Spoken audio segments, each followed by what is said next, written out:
Bilangan pasalnya yang ke-19. Tuhan berfirman kepada Musa dan Harun, "Inilah ketetapan hukum yang diperintahkan Tuhan dengan berfirman, katakanlah kepada orang Israel, supaya mereka membawa kepadamu seekor lembu betina merah yang tidak bercela, yang tidak ada cacatnya, dan yang belum pernah kena kuk. Dan haruslah kamu memberikannya kepada Imam Eleazar. Maka lembu itu harus dibawa keluar tempat perkemahan, lalu disembelih di depan imam. Kemudian Imam Eleazar harus mengambil dengan jarinya sedikit dari darah lembu itu, lalu haruslah ia memercikkan sedikit ke arah sebelah depan kemah pertemuan sampai 7 kali. Sesudah itu haruslah lembu itu dibakar habis di depan mata imam. Kulitnya, dagingnya, dan darahnya haruslah dibakar habis bersama-sama dengan kotorannya. Dan imam haruslah mengambil kayu aras, hisop dan kain kirmizi dan melemparkannya ke tengah-tengah api yang membakar habis lembu itu. Kemudian haruslah imam mencuci pakaiannya dan membasuh tubuhnya dengan air. Sesudah itu masuk ke tempat perkemahan, dan imam itu najis sampai matahari terbenam. Orang yang membakar habis lembu itu haruslah mencuci pakaiannya dengan air dan membasuh tubuhnya dengan air, dan ia najis sampai matahari terbenam. Maka seorang yang tahir haruslah mengumpulkan abu lembu itu dan menaruhnya pada suatu tempat yang tahir di luar tempat perkemahan, supaya semuanya itu tinggal tersimpan bagi umat Israel untuk membuat air pentahiran. Itulah penghapus dosa. Dan orang yang mengumpulkan abu lembu itu haruslah mencuci pakaiannya, dan ia najis sampai matahari terbenam. Itulah suatu ketetapan untuk selama-lamanya bagi orang Israel dan bagi orang asing yang tinggal di tengah-tengahmu. Orang yang kena kepada mayat, ia najis 7 hari lamanya. Ia harus menghapus dosa dari dirinya dengan air itu pada hari yang ketiga, dan pada hari yang ketujuh ia tahir. Tetapi jika pada hari yang ketiga ia tidak menghapus dosa dari dirinya, maka tidaklah ia tahir pada hari yang ketujuh. Setiap orang yang kena kepada mayat, yaitu tubuh manusia yang telah mati, dan tidak menghapus dosa dari dirinya, ia menajiskan kemah suci Tuhan, dan orang itu haruslah dilenyapkan dari Israel, karena air pentahiran tidak disiramkan kepadanya, maka ia najis, kenajisannya masih melekat padanya. Inilah hukumnya, apabila seseorang mati dalam suatu kemah, setiap orang yang masuk ke dalam kemah itu dan segala yang di dalam kemah itu najis 7 hari lamanya.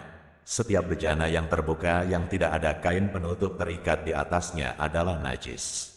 Juga setiap orang yang di padang, yang kena kepada seorang yang mati terbunuh oleh pedang, atau kepada mayat, atau kepada tulang-tulang seorang manusia, atau kepada kubur, orang itu najis 7 hari lamanya.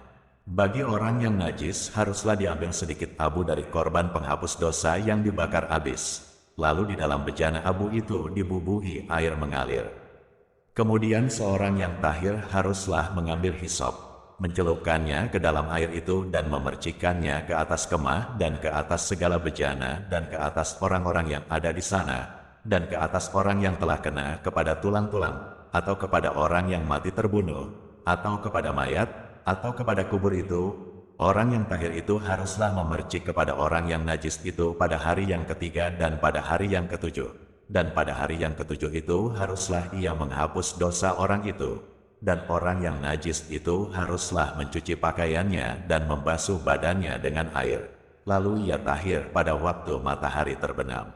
Tetapi orang yang telah najis dan tidak menghapus dosa dari dirinya, orang itu harus dilenyapkan dari tengah-tengah jemaah itu, karena ia telah menajiskan tempat kudus Tuhan. Air pentahiran tidak ada disiramkan kepadanya, jadi ia tetap najis. Itulah yang harus menjadi ketetapan bagi mereka untuk selama-lamanya. Orang yang menyiramkan air penyuci itu, ia harus mencuci pakaiannya, dan orang yang kena kepada air penyuci itu, ia menjadi najis sampai matahari terbenam. Segala yang diraba orang yang najis itu menjadi najis, dan orang yang kena kepadanya menjadi najis juga sampai matahari terbenam. Bilangan pasalnya yang ke-20. Kemudian sampailah orang Israel, yakni segenap umat itu, ke padang gurun Zin dalam bulan pertama, lalu tinggallah bangsa itu di Kades. Matilah Miriam di situ dan dikuburkan di situ. Pada suatu kali, ketika tidak ada air bagi umat itu, berkumpullah mereka mengerumuni Musa dan Harun, dan bertengkarlah bangsa itu dengan Musa.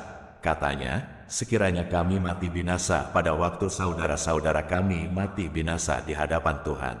Mengapa kamu membawa jemaat Tuhan ke padang gurun ini, supaya kami dan ternak kami mati di situ?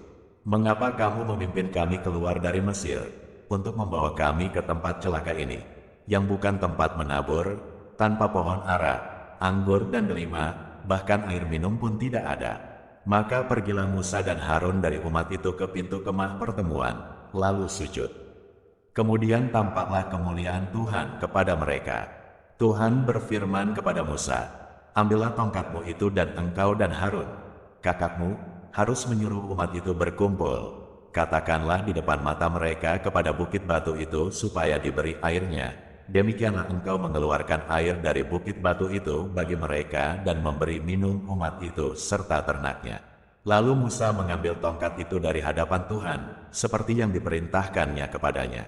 Ketika Musa dan Harun telah mengumpulkan jemaah itu di depan bukit batu itu, berkatalah ia kepada mereka, "Dengarlah kepadaku, hai orang-orang durhaka, apakah kami harus mengeluarkan air bagimu dari bukit batu ini?" Sesudah itu Musa mengangkat tangannya, lalu memukul bukit batu itu dengan tongkatnya 2 kali, maka keluarlah banyak air, sehingga umat itu dan ternak mereka dapat minum.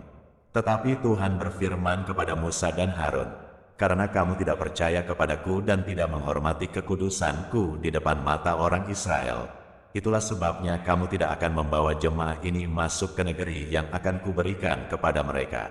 Itulah mata air Meribah, tempat orang Israel bertengkar dengan Tuhan dan ia menunjukkan kekudusannya di antara mereka. Kemudian Musa mengirim utusan dari Kades kepada Raja Edom dengan pesan, "Beginilah perkataan saudaramu Israel, engkau tahu segala kesusahan yang telah menimpa kami, bahwa nenek moyang kami pergi ke Mesir, dan kami lama diam di Mesir dan kami dan nenek moyang kami diperlakukan dengan jahat oleh orang Mesir, bahwa kami berteriak kepada Tuhan, dan ia mendengarkan suara kami, mengutus seorang malaikat dan menuntun kami keluar dari Mesir. Sekarang ini kami ada di Kades, sebuah kota di tepi perbatasanmu. Izinkanlah kiranya kami melalui negerimu. Kami tidak akan berjalan melalui ladang-ladang dan kebun-kebun anggurmu, dan kami tidak akan minum air sumurmu. Jalan besar saja akan kami jalani dengan tidak menyimpang ke kanan atau ke kiri, sampai kami melalui batas daerahmu." Tetapi orang Edom berkata kepada mereka, "Tidak boleh kamu melalui daerah kami. Nanti kami keluar menjumpai kamu dengan pedang." Lalu berkatalah orang Israel kepadanya, "Kami akan berjalan melalui jalan raya, dan jika kami dan ternak kami minum airmu, maka kami akan membayar uangnya, asal kami diizinkan lalu dengan berjalan kaki. Hanya itu saja." Tetapi jawab mereka, "Tidak boleh kamu lalu." Maka keluarlah orang Edom menghadapi mereka dengan banyak rakyatnya dan dengan tentara yang kuat. Ketika orang Edom tidak mau mengizinkan orang Israel lalu dari daerahnya, maka orang Israel menyimpang meninggalkannya. Setelah mereka berangkat dari Kades, sampailah segenap umat Israel ke Gunung Hor. Lalu berkatalah Tuhan kepada Musa dan Harun dekat Gunung Hor, di perbatasan tanah Edom, "Harun akan dikumpulkan kepada kaum leluhurnya, sebab ia tidak akan masuk ke negeri yang kuberikan kepada orang Israel, karena kamu berdua telah mendurhaka kepada titahku dekat mata air Meribah. Panggillah Harun dan Eleazar, anaknya, dan bawalah mereka naik ke Gunung Hor. Tanggalkanlah pakaian Harun dan kenakanlah itu kepada Eleazar, anaknya, kemudian Harun akan dikumpulkan kepada kaum leluhurnya dan mati di sana." Lalu Musa melakukan seperti yang diperintahkan Tuhan. Mereka naik ke Gunung Hor, sedang segenap umat itu memandangnya. Musa menanggalkan pakaian Harun dan mengenakannya kepada Eleazar, anaknya. Lalu matilah Harun di puncak gunung itu. Kemudian Musa dengan Eleazar turun dari gunung itu. Ketika segenap umat itu melihat bahwa Harun telah mati, maka seluruh orang Israel menangisi Harun 30 hari lamanya. Bilangan pasalnya yang ke-21. Raja negeri Arad, orang Kanaan yang tinggal di tanah Negeb, mendengar bahwa Israel datang dari jalan Atarim, lalu ia berperang melawan Israel, dan diangkutnya beberapa orang tawanan daripada mereka. Maka bernazarlah orang Israel kepada Tuhan. Katanya, "Jika engkau serahkan bangsa ini sama sekali ke dalam tangan kami, kami akan menumpas kota-kota mereka sampai binasa." Tuhan mendengarkan permintaan orang Israel, lalu menyerahkan orang Kanaan itu. Kemudian orang-orang itu dan kota-kotanya ditumpas sampai binasa. Itulah sebabnya tempat itu dinamai Horma. Setelah mereka berangkat dari Gunung Hor, berjalan ke arah Laut Teberau untuk mengelilingi tanah Edom, maka bangsa itu tidak dapat lagi menahan hati di tengah jalan. Lalu mereka berkata-kata melawan Allah dan Musa, "Mengapa kamu memimpin kami keluar dari Mesir? Supaya kami mati di padang gurun ini, sebab di sini tidak ada roti dan tidak ada air, dan akan makanan hambar ini kami telah muak." Lalu Tuhan menyuruh ular-ular tedung ke antara bangsa itu, yang memagut mereka, sehingga banyak dari orang Israel yang mati. Kemudian datanglah bangsa itu mendapatkan Musa dan berkata, "Kami telah berdosa, sebab kami berkata-kata melawan Tuhan dan engkau, berdoalah kepada Tuhan, supaya dijauhkannya ular-ular ini daripada kami." Lalu Musa berdoa untuk bangsa itu. Maka berfirmanlah Tuhan kepada Musa, "Buatlah ular tedung dan taruhlah itu pada sebuah tiang, maka setiap orang yang terpagut, jika ia melihatnya, akan tetap hidup." Lalu Musa membuat ular tembaga dan menaruhnya pada sebuah tiang. Maka jika seseorang dipagut ular, dan ia memandang kepada ular tembaga itu, tetaplah ia hidup. Kemudian berangkatlah orang Israel, lalu berkemah di Obot. Berangkatlah mereka dari Obot, lalu berkemah dekat reruntuhan di Abarim, di padang gurun yang di sebelah timur Moab. Dari situ berangkatlah mereka, lalu berkemah di lembah Zeret.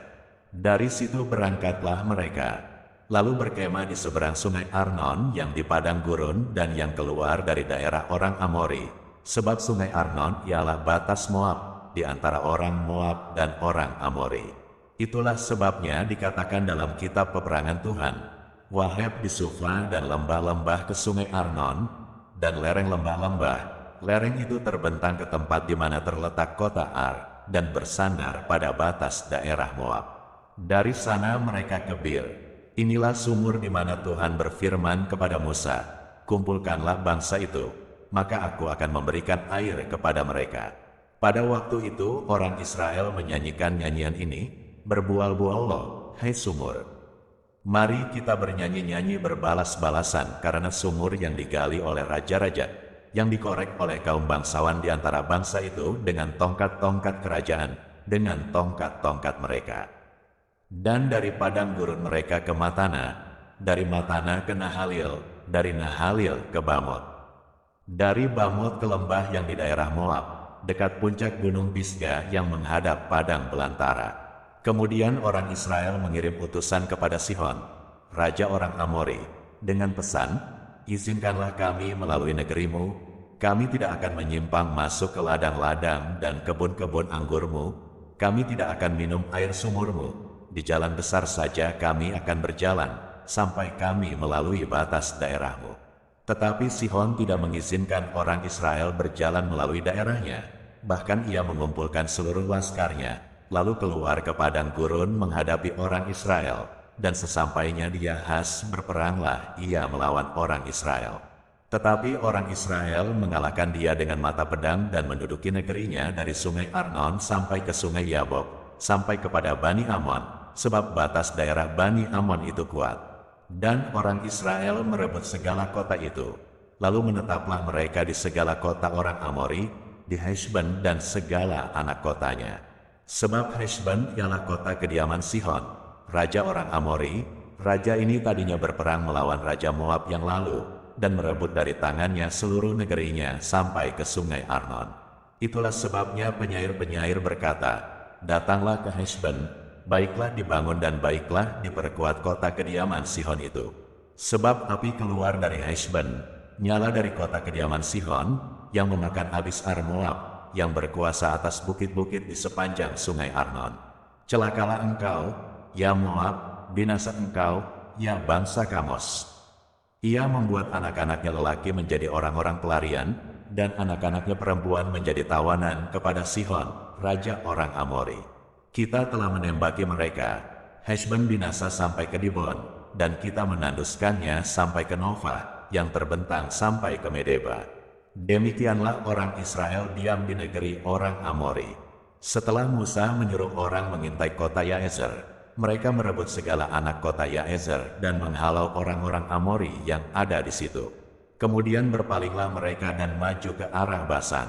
Lalu Og, Raja Basan, beserta segala rakyatnya maju ke Edrei menjumpai mereka untuk berperang. Tetapi Tuhan berfirman kepada Musa, "Janganlah takut kepadanya, sebab aku menyerahkan dia dengan seluruh rakyatnya dan negerinya ke dalam tanganmu, dan haruslah kau lakukan kepadanya seperti yang kau lakukan kepada Sihon, raja orang Amori, yang diam di Heshbon." Maka mereka mengalahkan dia dan anak-anaknya dan seluruh rakyatnya, sehingga seorang pun dari mereka tidak ada yang dibiarkan terlepas, lalu mereka menduduki negerinya.